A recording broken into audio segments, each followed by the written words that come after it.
Sweepless in Seattle, some might say, ladies and gentlemen.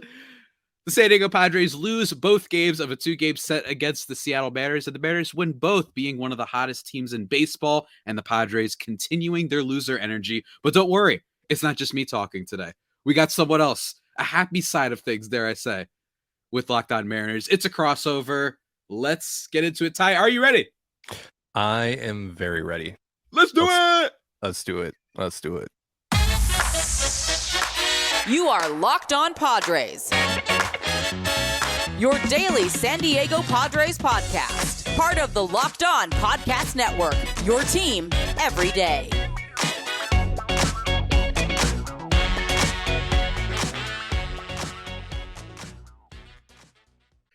Greetings, ladies and gentlemen, and welcome to another edition of not just the Locked On Padres podcast, but also the Locked On Mariners podcast.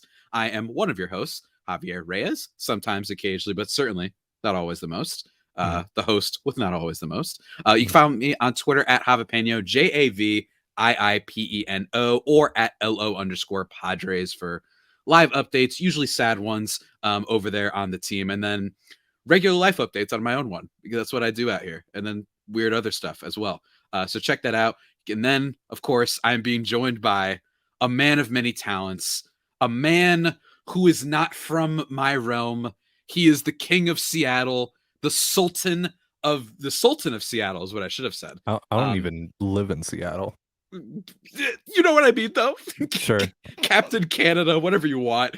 Sure. Ty Dane Gonzalez, one of the hosts of Locked On Mariners. Captain Sir, how Canada. are you doing today? I'm doing great. It is almost 1 a.m. for the both of us. So, we're on some sicko energy tonight. Very, very clearly, as evidenced by the first 2 minutes of this episode. I'm looking forward to talking some ball with you, man. It's always a good time whenever we cross over. Yeah, absolutely, man. And everybody, before we get into this conversation, I just want to remind you, download the Game Time app. It's great. They sponsor this episode. Create an account and use code LOCKDOWNMLB for $20 off your first purchase. Last minute tickets, lowest prices guaranteed. You want to go to a Padres game? Game Time's got you covered. I don't know why at this point, but you can. They got you. Mariners, I know why you want to go to those games. They're really fun. And guess what? Game Time's got you covered. So check that out, guys. Game Time. Ty, man, electric 2-game set. Am I right? I mean, just offensive for off the me. walls. Yeah, right. It's just like super electric. Look, I said sweepless in Seattle at the beginning, and I think that almost killed both of us, to be honest with you. Shouts to my friend who DM'd I died a me little that. bit. Yeah, shouts to my friend who DM'd me that before. Can't take full credit. You know who you are, sir, if you're listening, my Australian pal. Look, the Padres heading into the series, everybody talks about them nonstop. Every host that I cross over with is always like, what's going on with the Padres? What's going on here? And look, they made a bunch of additions at the deadline, and they had swept the Rangers before the deadline. And ever since then, Thank you for that, by the way. You're welcome. Have predictably played pretty horribly after getting absolutely demolished by the Dodgers, absent the only time they've had a comeback win all year, Saturdays, or I should say last Saturday's game. Then they head to the series with Seattle, and they're able to score a whopping how many runs, Ty, in 2 games? Let's see here. One. One run across 7 hits, ladies and gentlemen, from the studio that brought you a $250 million. You know how there's like all this discourse about why did these movies that cost $280 million to make look terrible? That's the San Diego Padres. This was the secret invasion of baseball series. That's what it was, folks. Everyone's like, why does it cost so much? Why do the effects look that bad at the end? What's going on here? That's the Padres season, ladies and gentlemen. This is an 8% on Rotten Tomatoes. It's 8% on Rotten Tomatoes. Look, there's a lot to talk about with this game, and both games, I should say. We're going to start with last night, just do recaps, and then we're going to talk about the teams kind of as a whole and kind of the general vibes that are, as Ty mentioned, pretty sicko for both of us, but positive on your end, negative on my end. Mariners end up winning last night's game 6-1. Padres have Yu Darvish starting. He actually has been pretty good. ERA below 2 the past 2 starts. Unfortunately, the bullpen absolutely explodes. And one of the things that I've noticed about the Padres this year is the loser energy permeates throughout probably every orifice, every section. Orifice was an awful word to use there. Every section, every layer of the team. And in this case, last night, it was the bullpen. Steven Wilson, who has been pretty lights out all year and actually hasn't been that terrible in high leverage situations. He blows the lead. The game is actually tied heading into the 8th inning. And then he gives up to a home run to King Cal, a player who you've called as such, King Cal Raleigh, the catcher for the Mariners, who has hit a lot of big home runs, it feels like, for that team, especially last year. And then hits one in this one, absolute bomb. Then the Mariners break the game open. That's right. No, they don't stop there. Then they end up scoring a few more runs there as well. Padres bullpen has let Yu Darvish down. They've been letting a lot of starters down, especially Blake Snell, I think, is another one, although you didn't get to see him this series. And we have a little bit of an incident, which I want to talk about really quickly before we talk about. I don't think there's too much to talk about in both of these games in a lot of ways. I'll ask you your thoughts on Emerson Hancock, who made his debut. And if I had known it was his debut, young, unproven rookie, I would have taken the Mariners because the Padres can't hit against guys who just started. But I want to ask you really quickly because after Cal had hit the home run, Steven Wilson hit your boy Teoscar Hernandez in the helmet, actually. So yeah, really scary moment. And it was kind of this sounds really, really bad, but like the highlight, the exciting moment of the series. It's the only time really that I think that I had looked. If you're a Padres fan, Javi. Yeah, if you're a Padres fan, that was kind of the only moment we were like, "Whoa, what happened here?" You know, kind of. Or if you're part of the Luis Campusano hive, you know, if you're part of that. But other than that, man, I mean, it was a freaky moment. Yeah, and real quick, just want to say I don't think that was intentional at all. I'm sure you agree. I get why the Mariners dugout was a little bit pissed about it, right? Because obviously, right after a home run too. Right after a home run, ball goes up into Teo's head. Thankfully it goes off the bill of his helmet. That's amazing that he's totally okay. And you could see pretty clearly right after Wilson threw the pitch that he was visibly upset, and Teo gave him a little gesture like, "Hey, we're cool, it's all good."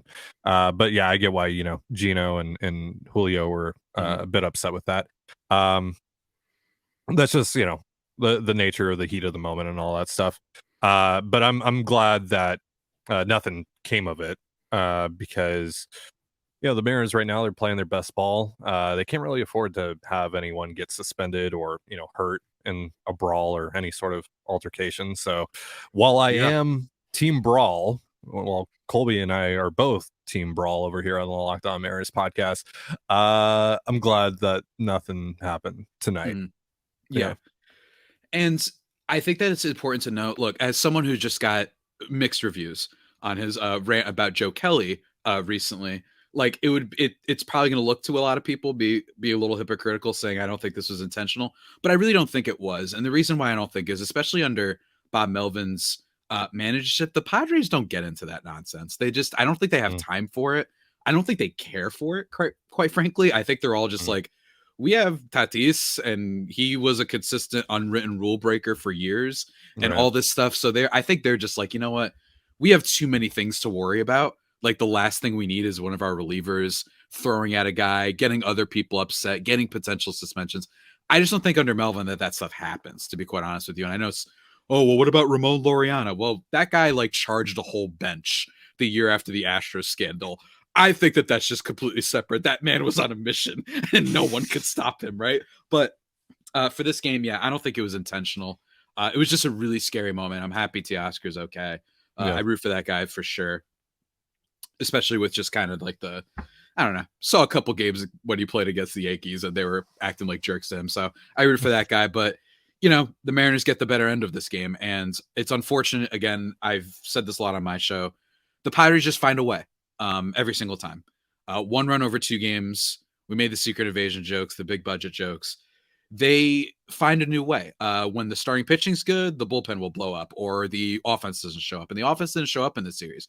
I will say, yes, there was a little bit of unlucky stuff. Garrett Cooper had one of the hardest hit balls of the night. Doesn't end up becoming a hit. Tatis gets robbed in game 1, which we haven't talked about yet. with Julio, and Julio makes just becomes a gif and a meme with the way that he surprised everyone with the ball.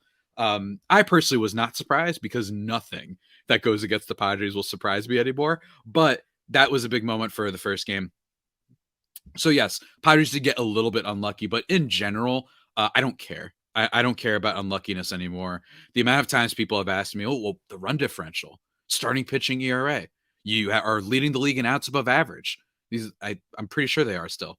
It doesn't matter though, because every single statistic, even their playoff odds, are higher than other teams. It doesn't matter. And I think that if you've watched this team at all, and it's important to watch it, and I don't mean this in a way that if people haven't watched it, they're casuals and they don't know anything. If you've watched the team and, contemplated your life as much as I have over these past 100-something games, they just find ways. They lose close games. They're 0-10 in extra innings. So really, you shouldn't be surprised by all this. But here we are doing an episode talking about how wild it is that this Padres team with all these players is getting shut out by a guy who's making his major league debut, right? His major league debut in Emerson Hancock. And I understand he was a highly regarded prospect once upon a time, but even still, you would think with all the stuff this year that they'd show up, and they just don't. They just don't. Yeah. It's really rough. But before we talk about the rest of the series, or the game one, I should say, which won't be too much of a talk, to be quite honest with you, and I let Ty talk just a little bit more because I am a merciful ruler, despite hosting this podcast. Thank you. Thank you, sir. I want to talk about something that is always there for you, unlike the Padres. And you know what that is, Ty? What's that? This game time. Oh, yeah, man. Let me tell you. Sometimes when I'm trying to get tickets, you know what I hate? When you just don't know. What do you hate, Javi? At the last second. Maybe you know what happens sometimes? Maybe you want to go to an NBA game. I know you don't have those in Seattle. I know you do have them in Canada. But that hurts. Yeah, but, I know. Yeah. Unintentional on my part. You know. All right, you get one. You get one. I get one. Okay, I get one. You lost the series. You get one. I get one. Okay. But maybe with basketball, maybe you don't know who's going to play that night, so you have to get last minute tickets. Game Time has you covered, and it's great. And also, what I really like, it's not just sports. You've got, on top of basketball, football, baseball, hockey, whatever you want. They've also got concert tickets. Maybe you want a little T-Swift. I've heard that's big. T-Swizzle? These days. The T-Swizzle, I've heard that's pretty big.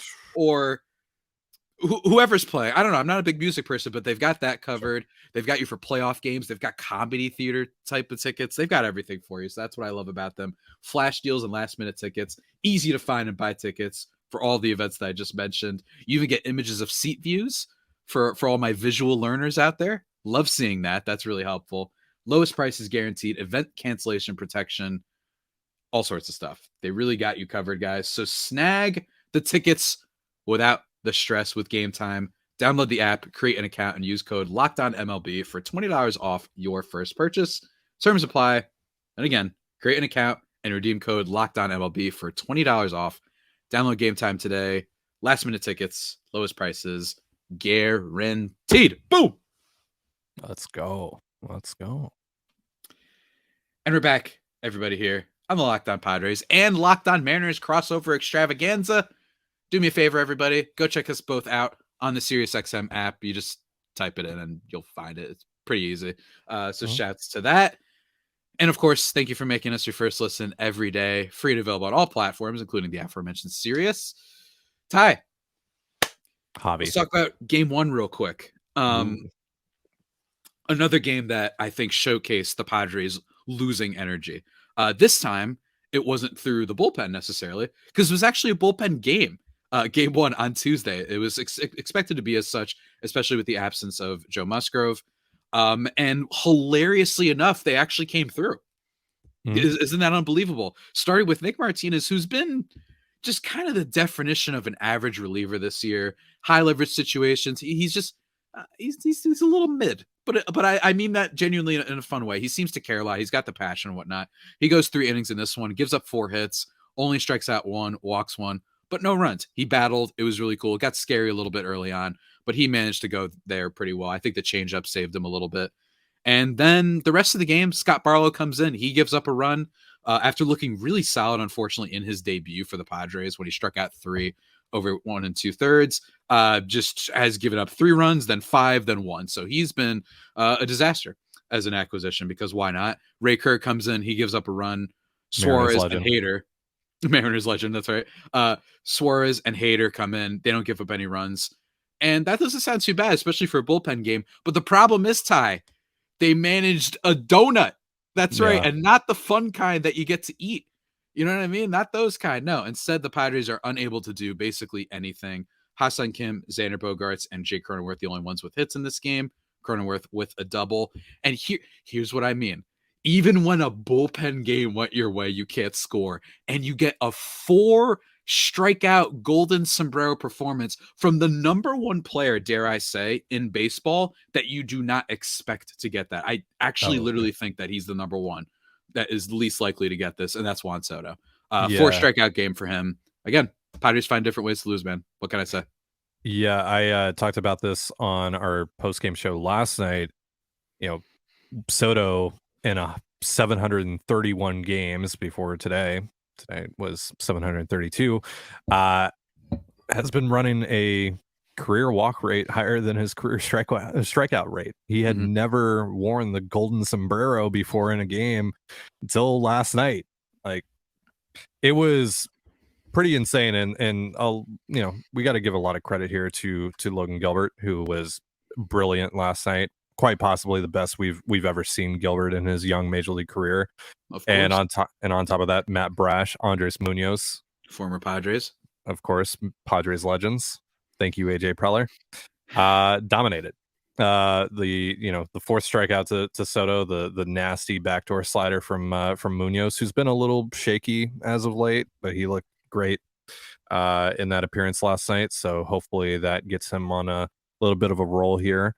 The Mariners pitching, look, I know as a Padres fan, it's very easy to just blame the offense, etc. And I totally get that, probably very valid. But also the Mariners pitching has been elite this year.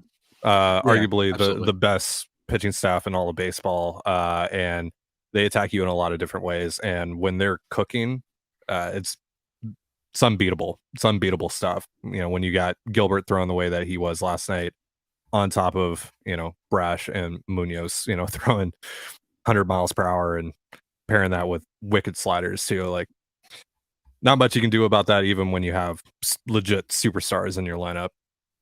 Yeah, absolutely. And the Padres, it's, again, I don't mean this meanly, I almost don't care how good this opposing pitching is, just because this has been the story with them all year. And like you mentioned, the Mariners have been very good. But in terms of the overall course of the season, Padres starting pitching actually is 2nd in baseball in terms of ERA. The Mariners are 7th. And I'm not saying, look, that's kind of like negligible, the difference. Their starters are excellent. I get it. It could go head to head either way. But it just shows you, like, the Padres are right there when it comes to the Mariners with starting pitching, especially with a healthy Musgrove. And it's just unfortunate. And Logan Gilbert, 12 Ks, only giving up 1 hit. No walks, no runs, of course. Just pretty obscene stuff from him. And it's just, don't get me wrong, again, very good pitcher. Believe it or not, my Cy Young pick before the season started for the American League. I know. I don't hate it. I don't hate it. I didn't pick Kirby. I was just like, I like Logan Gilbert. I quite literally put money on Kirby, by the way. Oh, really? Saw that. Yeah. Nice. Yeah. I don't know why Logan. Maybe it's just an affinity for Wolverine on my part. But sure, just, it is very Padres, though, for him to have one of his best starts of the year against them. Past couple games, 3 runs, 2 runs, 5 runs, 2, 1. He did really good against SF, but it's telling. But again, very good pitching. Don't get me wrong. But I don't know if you saw the stat. I don't know if you saw the stat last night, but Gilbert became the 2nd Mariner pitcher since Felix's perfect game to throw 10 plus Ks, no walks, 1 hit or fewer in a game. Like, he was. Not bad, it's pretty good company to find yourself in. But so I mean, exactly. he was very good last night. And Gilbert is at his best when he is throwing the kitchen sink at you, when he's got the slider working, when he's got the splitter working, which is a new thing for him this year. And it's been an actual weapon for him. And so it was just kind of a perfect storm, Yeah, absolutely. And unfortunately, the Padres were on the other end of it. And you mentioned Munoz, you mentioned Matt Brash, and it's interesting that both of our teams have that infamous trade. And I will say that while I am cool with you, Colby, your co-host, who it's fine. I get it. Look, every time I talk about the Dodgers, I get random people who swear that it's not a rivalry jumping in my comments. I'm used to people being weird and mean occasionally. I try to smile. I try to be happy about it. But there was a day in which your co-host said that we'll give you Ty France, I believe, for Ha-Seong Kim. And it was one of the more insulting trade proposals, especially from someone that I do not follow on Twitter, who does not follow me on Twitter, and decided that he became an expert in how to build a championship team. Because, and I mean this with so much love, I like the Mariners. We've talked about how much I love the documentary from SB Nation on them. Yep. Made Shout the out to John playoffs. Boys. Shout out to John Boys. Made the playoffs for the first time in 20 years. A kid just doesn't know how to act. That's a Locked On MLB insider thing if you guys want it. So while I say Ty is the diva, might actually be Colby. But Diva Patnode. Yeah, Diva Patnode. I will say that like these teams, just the way they're building, they have so many similarities. I mean, the Ty France trade being infamous, Munoz, Austin Nola, who is currently not on the major league roster. Like these teams don't mirror each other, but they have like some similar kind of through lines where it's like Jerry Dipoto and the kind of crazy trades he's made, or at least the crazy vibes that he has, that he's ready to do a lot of stuff and what have you, and having some really fun stars at the top of them. So there are some through lines there, but clearly it's working out for the Mariners. And one of my takes was every year, and this happens in every sport, there's always some team that's going to break out second half. There's always going to be a team that catches fire. Football, basketball, hockey, soccer, probably, everything. And this year, there were a lot of disappointing teams. Padres, Guardians, Mets, Mariners, probably one more that I can't remember. Till now. And it was, my take was, one of those five is going to be awesome in the second half. And I actually picked the Mariners because I just thought that fundamentally they were pretty sound.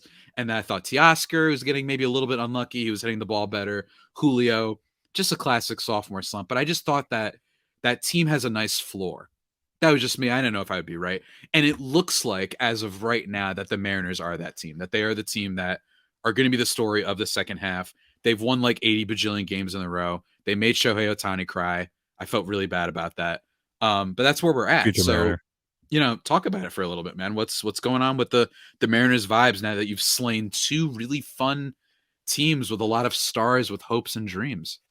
Yeah, I mean, guys are performing, right? The offense is doing a lot better. I mean, this series kind of notwithstanding, I mean, the eighth inning was great, but outside of that, the offense was not particularly good in this series. Pretty frustrating. A lot of missed opportunities. Like, they were able to get on base, they were able to string together some hits, just not when they needed it the most. But overall, on this win streak, just on this run that they've been on, I mean, they have the best record in baseball since July 1st.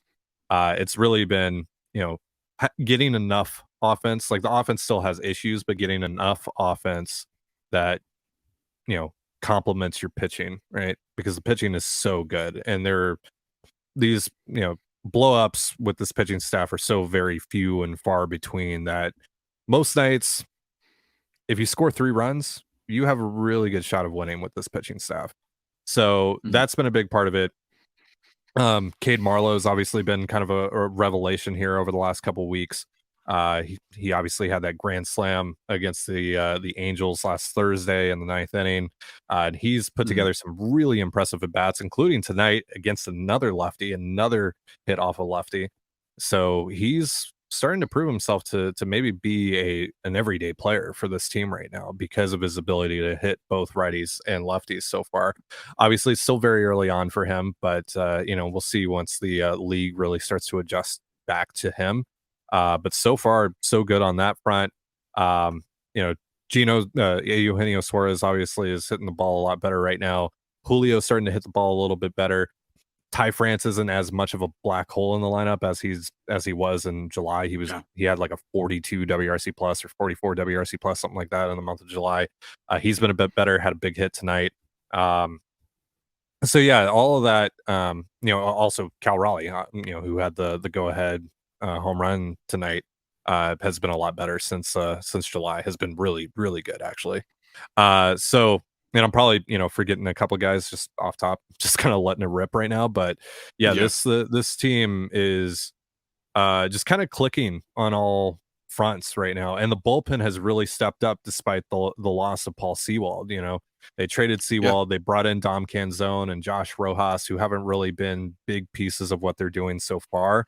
But guys have stepped up in that bullpen. It's not just Munoz, it's not just Brash, it's also guys like Taylor Saucedo and Trent Thornton, who they just acquired from the Blue Jays a couple weeks ago, and Justin Topa, obviously.